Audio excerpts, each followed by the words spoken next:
efecto en polimorfos nucleares séricos, porque no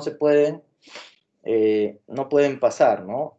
Va a producir inhibición de la producción de citoquinas, que es importante, ¿sí? Por ejemplo, esto es importantísimo en el COVID, ¿sí? La inhibición de la producción de citoquinas. Luego, en la inflamación subaguda van a disminuir la infiltración linfocitaria, la formación de gamma, interferón y la producción de IL-2. Esto disminuye la respuesta inmunitaria, ¿ya? Van a hacer formar macrocortina, que es una proteína de acción antiinflamatoria. Van a estabilizar la membrana lisosomal, impidiendo la liberación de hidrolasas. Es por esto que antes esto se usaba en el tratamiento del TEC, del TBM, que ahora no se usa, ¿sí? Porque aumentaba la mortalidad, pero bajo este precepto se decía que al disminuir y estabilizar la membrana lisosomal, no se producían hidrolasas, que son radicales libres, y se disminuía el daño, lo cual realmente en el sistema nervioso central no es tanto así, ¿ya? Van a inhibir la liberación de histamina por los mastocitos. No van a bloquear la histamina que ya se ha liberado, pero disminuyen la liberación de histamina. Y en la inflamación crónica disminuye la cicatrización, algo en contra, ¿no es cierto? Porque hay pacientes que podrían actuar bien los glucocorticoides, pero no actúan justamente bien porque impide la cicatrización y las heridas se abren y se infectan, etc. ¿Ya? Van a tener una acción antialergénica. Va a ser útil en todos los casos. Suprimen la inflamación que significa la alergia. La alergia es un tipo de inflamación. No actúa en el shock anafilactoide, ¿sí? Sí en las alergias en general, pero no en el shock. En el shock lo que actúa es la adrenalina, ojo, ¿ya? Pueden dar corticoides cuando hay síntomas pulmonares, cuando hay algunos síntomas dérmicos. En síntomas dérmicos actúan mejor los antihistamínicos, ¿ya? Pero la base del tratamiento del shock anafiláctico es la adrenalina. Si no dan adrenalina es por gusto que den todo lo demás, ¿ya? En la acción inmunosupresora suprimen drásticamente los linfocitos T, llegando al punto de la linfopenia. Y en tumores dependientes de linfocitos, en linfomas, sobre todo de células T, pero en general en todos los linfomas, disminuye la carga tumoral.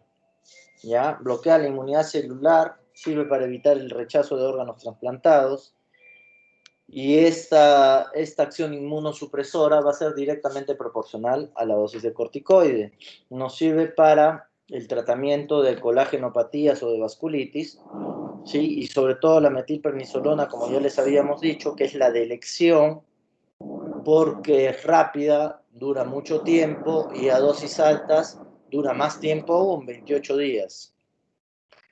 Va a tener una gran acción antineoplásica, ¿sí? En leucemias linfoblásticas y en linfomas, porque actúa sobre la producción de linfocitos. Entonces no va a servir para curar, pero disminuye la carga tumoral y hace más manejable ese tumor con otros antineoplásicos, ¿ya? Actúa sobre las lesiones perilesionales en metástasis cerebrales. Solo en metástasis cerebrales se da corticoides ahí, ¿ya? Van a estimular la eritropoyesis, aumenta la producción de plaquetas y son úricos. Esta aumento de producción de plaquetas nos sirve para usar la dexametasona en pacientes con preeclampsia, que es una enfermedad asociada al embarazo, ¿sí? O síndrome de HELP, que es algo similar pero más grave, donde hay plaquetopenia. Y cuando las plaquetas bajan de 50.000 se usa corticoides, ¿ya? Para que el paciente no sangre. Son úricos en pacientes gotosos y normales, favorecen la eliminación del ácido úrico. Tiene acciones permisivas, ayuda a la adrenalina a producir vasoconstricción, a la lipólisis, ¿ya? Ayuda a otras enzimas o hormonas a producir sus efectos, y varios mediadores de adaptación al estrés dependen del corticoide. ¿Cómo es la farmacocinética? Cuando llega a la sangre se liga a dos tipos de proteína, a la globulina, a la transcortina, que es una globulina, y a la albúmina. ¿Ya? Entre el 90 y 95% está ligado a proteínas y la fracción libre llega a todo el cuerpo. Son metabolizados en el hígado y salen en la orina como los 17 cetoesteroides, que son androgénicos, tienen acción virilizante. Y es por eso que se producen cambios estructurales en los pacientes que consumen corticoides a largo plazo. ¿Sí? Entonces hacen joroba de búfalo, etc. ¿Ya?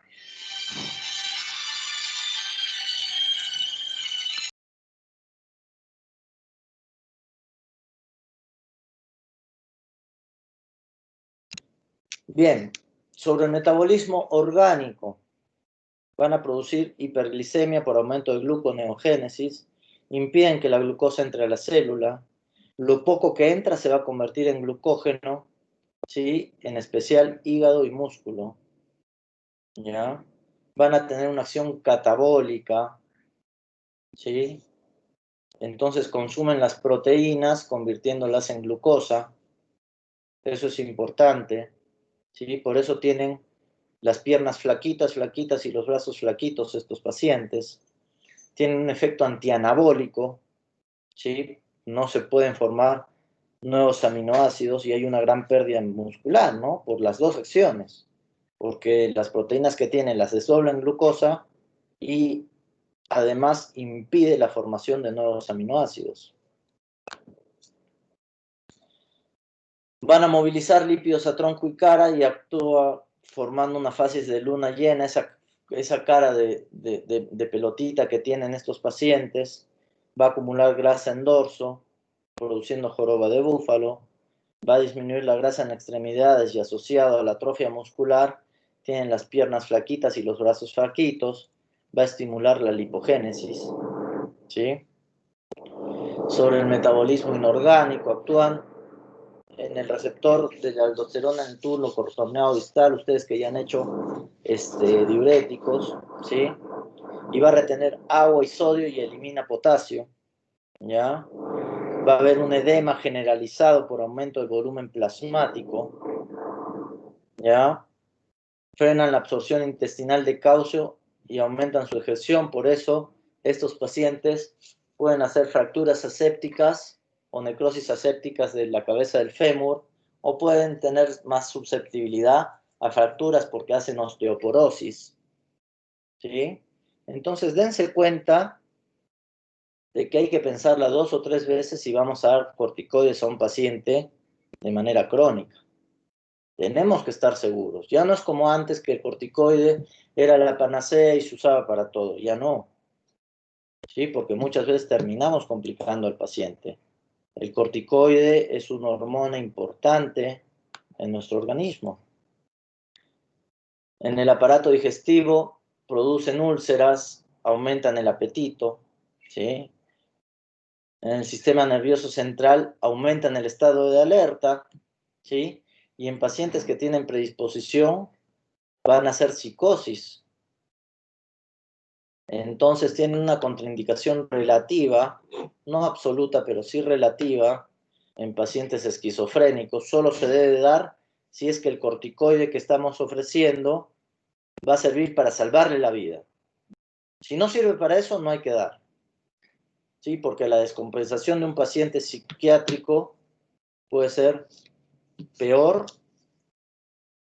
y puede ser más mortal que la propia enfermedad, ¿ya? En el aparato cardiovascular producen hipertensión porque aumenta la volemia por retención de líquidos, porque aumenta la sensibilización de las paredes de los vasos sanguíneos, ¿sí? En paciente con insuficiencia cardíaca no se debería dar corticoides porque esta retención de líquidos hace que el corazón que está insuficiente no pueda manejarlos y va a producir descompensaciones, más edema, va a producir edema agudo de pulmón, etc.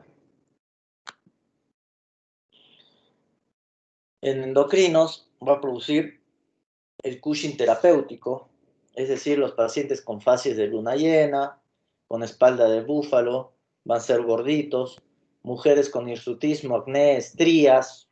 ¿Sí? Las estrías es algo característico de los pacientes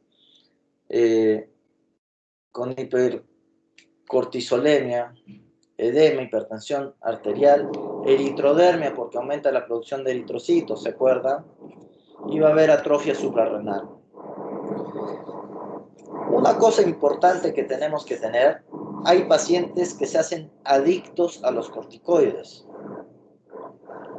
¿Sí? Nosotros, por ejemplo, en la UCI del hospital ya hemos tenido 3 pacientes que han fallecido adictos al corticoide. ¿Ya? Y han fallecido porque se ponían corticoide intramuscular todos los días sin tener una causa aparente de ponerlos, porque te produce esa sensación de que estás despierto, de que no estás triste, ¿ya?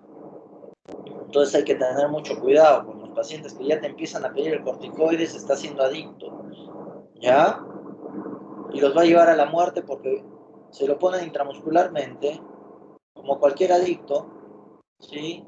Y hace una infección porque es inmunosuprimido y se va a morir. Se mueren de shock séptico, por abscesos, por fascitis, etc. Otros efectos adversos, además de todos los que ya estamos viendo, es el aumento de riesgo de infecciones, disminución de la cicatrización y glaucoma. ¿Ya? Entonces tienen una contraindicación relativa en pacientes con glaucoma y pacientes con trastornos psiquiátricos. Indicaciones. ¿En qué lo vamos a indicar el corticoide? En tratamiento sustitutivo en Addison, en linfomas, leucemias linfocíticas, colágenopatías, púrpuras, artritis reumatoidea, no como tratamiento básico, pero sí como tratamiento de soporte hasta que el farme o la droga para la artritis reumatoidea haga acción, en trasplante de órganos, en asma, en alergias, en enfermedades renales, en Steven Johnson y en COVID-19 o SARS-CoV-2 durante 10 días dexametasona, ¿sí? Solo y únicamente en pacientes que tienen insuficiencia respiratoria. En los que no tienen, aumenta la mortalidad. Contraindicaciones relativas, hipertensión arterial, absoluta, contraindicación absoluta, ¿sí? Aumenta la mortalidad en 20% en trauma cráneoencefálico, en insuficiencia cardíaca, en diabetes mellitus es relativa, en psicosis es relativa, no absoluta, solo se va a dar si el corticoide va a mejorar la mortalidad. En queratitis herpética sí es absoluta, porque produce la diseminación del herpes y es mortal, ¿sí? Entonces, en TBM es una contraindicación también. Antes se daba en tramo vértebro-medular, hoy por hoy no se debe dar, ¿sí? Y no me acuerdo si les he puesto en linfomas, sí, en linfomas también. Y en tuberculosis y en meningitis, se da dexametasona en meningitis que se cree bacteriana, ¿sí? Durante 3 días, pero con la condición de que la primera dosis tiene que ser antes del antibiótico. Porque ¿para qué se da? Para disminuir la producción de citoquinas que se libera al morir la bacteria. Se abre la bacteria y libera citoquinas. Entonces se da el corticoide para disminuir la liberación de citoquinas y el edema cerebral en meningitis, que se cree bacteriana, solo bacteriana. Y en tuberculosis, en un tuberculoma, se da corticoide para disminuir el edema cerebral, ¿sí? Mientras se da el tratamiento. Porque la muerte del bacilo de Koch va a aumentar el edema cerebral. Entonces, solo en esas oportunidades. Cuando el paciente tiene una tuberculosis sistémica, no se debe dar porque va a aumentar. Ustedes saben que la tuberculosis, el organismo va a defenderse a través de los linfocitos y por eso aumentan los linfocitos y los monocitos, ¿no es cierto? Y el corticoide lo que va a hacer va a suprimir esto. Entonces se va a diseminar más una tuberculosis en general. Solo si es un tuberculoma o una tuberculosis centrada en el cerebro, se da corticoides. Después no. Entonces, en enfermedades se da en meningitis, se da en meningitis bacteriana antes de la primera dosis, ¿sí? En tuberculoma, está contraindicado en TEC, está contraindicado en TBM, está contraindicado en insuficiencia cardíaca, en glaucoma y en psicosis, ¿sí? Son contraindicaciones absolutas, solo se va a dar si eso le va a salvar la vida al paciente. Nada más. ¿Ok? Bien, chicos, ¿alguna pregunta?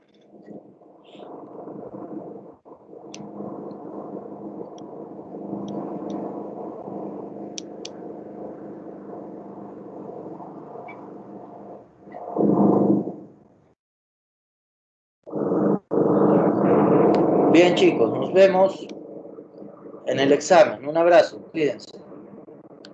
Hasta luego, doctor. Hasta luego, doctor.